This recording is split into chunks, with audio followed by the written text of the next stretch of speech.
My boyfriend thought acting cold would make me obsessed with him. I introduced him to his replacement. Me and Jake had been dating for 4 months, and things started out amazing. He was sweet, texted me good morning every day, planned actual dates, and seemed genuinely excited to be with me. We'd stay up talking until 3 in the morning about everything and nothing. My friends kept saying I'd found one of the good ones. Then around month 2, Jake started acting weird. He'd take hours to text back when I could see him online. He'd cancel plans last minute saying he forgot he had other stuff to do. When we did hang out, he'd spend half the time on his phone and act like I was bothering him if I tried to talk. I thought maybe he was stressed with work or something, so I gave him space. But it just got worse. He stopped saying I love you back. He'd show up late to everything without apologizing. If I cooked dinner, he'd eat it while watching TV and not say thank you. When I tried talking to him about it, he'd shrug and say I was overthinking things.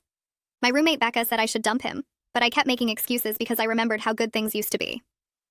One Friday, Jake said he was having guys' night at his apartment. I wasn't invited, obviously, which was fine because I had plans with Becca anyway. But Becca got food poisoning an hour before we were supposed to go out, so I decided to drop off soup at Jake's for him and his friends since I'd already made a huge batch for Becca.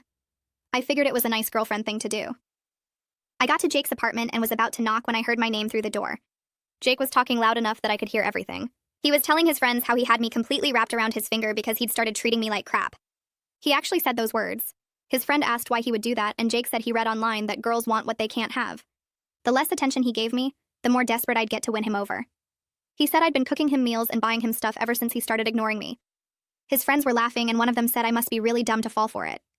Jake said it wasn't about being dumb, it was psychology or whatever. Girls think they can fix cold guys, and it makes them try harder. He said he could probably cheat on me at this point, and I'd blame myself. They all thought this was hilarious. I stood there holding the stupid soup while my boyfriend explained to his friends how he was manipulating me on purpose. He said the best part was I was so in love with him now that he could treat me however he wanted, and I'd never leave. His friend asked if he actually liked me at all.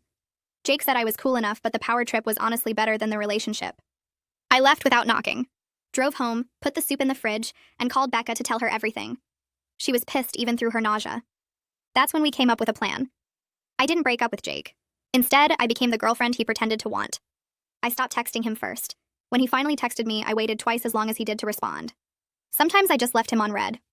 When he asked to hang out, I'd say maybe, and then confirm last minute like it didn't matter either way. I stopped cooking for him, stopped buying him things, stopped putting any effort into dates. Jake noticed immediately but tried to play it cool. The less I cared, the more he started doing. He actually showed up with flowers one day. I said thanks and put them in water without making a big deal. He started texting me more, trying to make conversation. I gave one-word answers. He asked if something was wrong, and I said no. Why would anything be wrong? But here's where it got good. I started hanging out with this guy from my economics class named Ryan. We were just friends, but Jake didn't need to know that. I'd mention Ryan casually in conversation.